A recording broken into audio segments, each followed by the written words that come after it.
kapuso, welcome pong muli dito sa Pinoy MD, ang Philippines' most trusted health and medical program.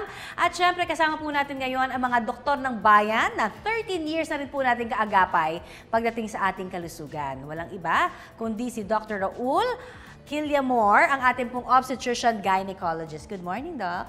Good morning, Connie. Good morning, Doc Oy, at sa mga kapuso natin. Magandang umaga sa inyong lahat. Yes, and of course, narito rin po at kasama natin si Dr. Oyi Balburias, ang ating Certified Health and Wellness Doctor naman. Good morning! Yes, good morning, Connie. Good morning, Doc Q. And of course, good morning po sa ating mga kapuso. Salamat po sa 13 taong pagtangkilik niyo sa Pinoy MD. In the flesh, mahawak nga. Ayan, ay totoo nga. Pero ito ha, masayang-masaya ako na nandito tayo in the flesh, magkakasama, di ba? Although unfortunately, ang ating pong resident dermatologist na si Dr. Jean Marquez won't be with us today, no? Pero pagaling ka, Dr. Jean, ha? Samantala, ito po, sa mga nakalipas na mahigit isang dekada nga, ang ating pong mga doktor ng bayan, ang inyong sinasangguni, di ba? Tungkol sa ating pong mga tanong pangkalusugan. Kaya, heto na, ha? Sisimulan na po natin ang mga ipinadala ninyong mga katanungan for Doc Q and of course, kay Doc Oyi. Alright, ito. First question for you, Doc Q. Ready? Ito ha, pwede raw bang magbuntis ang isang babaeng nagme-maintenance ng gamot para sa high blood? Ang isang babaeng may alta presyon o may high blood pressure at umiinom ng maintenance medications ay pwede namang mabuntis basta yung gamot na binibigay sa kanya ay safe sa pregnancy. Kasi may mga gamot naman na pwede namang inumin ng isang pregnant woman. So kung ang mga gamot niya na iniinom niya before she got pregnant ay hindi pwede sa pregnancy, papalitan ng doktor niya yan ng gamot na appropriate at safe para sa kanyang pregnancy. So, wala naman daw masama. Ang nagtanong kasi si Jenny Dizon. Hi, Jenny. So, hindi yan masama kung meron lang, of course, supervision ng doktor. May mga safe medications kasi for blood pressure sa mga buntis na babae. Ayan. Alright, and of course, for Doc Oyi, ito naman ang tanong para sa'yo. Delikado raw ba kapag may anemia ang isang tao? At ano raw ba yung mainam na kakainin kapag meron ka ng anemia? Mula yan kay Abu Hiban. Hi, Abu. Ito na ang sagot. Oo naman, Abu, delikado ang pagkakaroon ng anemia, no? Lalo na kung sobrang baba nito, no? Dahil makokompromiso ang iba't ibang organs ng ating katawan, lalong-lalo ng ating puso. No? So, in fact, magdudulot ito ng maraming sintomas pagka masyadong mababa ang pula ng ating dugo. No? Isang sanhi ng anemia, isang iron deficiency. No? So, kung ito ay iron deficiency, anemia ang cause ng iyong anemia.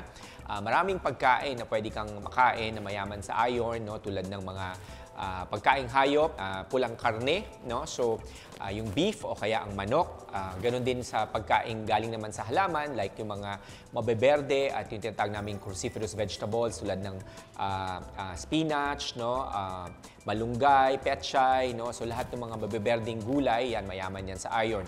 Mga nuts, mga legumes or beans, yan, pwede mo rin kainin yan. Tofu, no? Galing sa soy, mayaman din yan. Yung grains, pwede din. Yung quinoa, no? Mataas din yan sa iron, mataas pa sa fiber. So, yan mga pwede mong kainin para mapataas mo ang pula ng iyong dugo, lalo na kung ang sanhi nito ay iron deficiency anemia. Thank you so much, Dr. Q, and of course kay Doc Oyi sa pagsagot ng mga tanong na yan. Of course, ng ating mga pinagkakatiwalaan din, di ba? Ng mga loyal Pinoy MD viewers na, and of course, sa atin din nagtitiwala for the past 13 years. Thank you po. Keep those questions coming. At kung may mga tanong pa rin ho kayo, huwag niyo kakalimutang ipadala yan sa aming official Facebook page. And we're back dito pa rin po sa Pinoy MD, ang programang inyong inaabangan. Basta syempre, usaping pangkalusugan, di ba? At kasama pa rin ho natin ang ating dalawang magigiting na mga doktor ng bayan, si Doc Q and si Doc Oyi. Alright, and speaking of kalusugan ni Juan, syempre, eto ho, alam niyo may datos ang World Bank, ano, na yung average life expectancy daw ng mga Pilipino ay only 71 years old. Totoo ba yan? Medyo mababa yan, ha? Pero may nabasa din kasi ako, Oyi, na mas mahaba yung lifespan ng mga babae compared sa mga lalaki. So, tama din yun. Kami daw kasi nabibigay ng consumption sa inyo. Joke lang.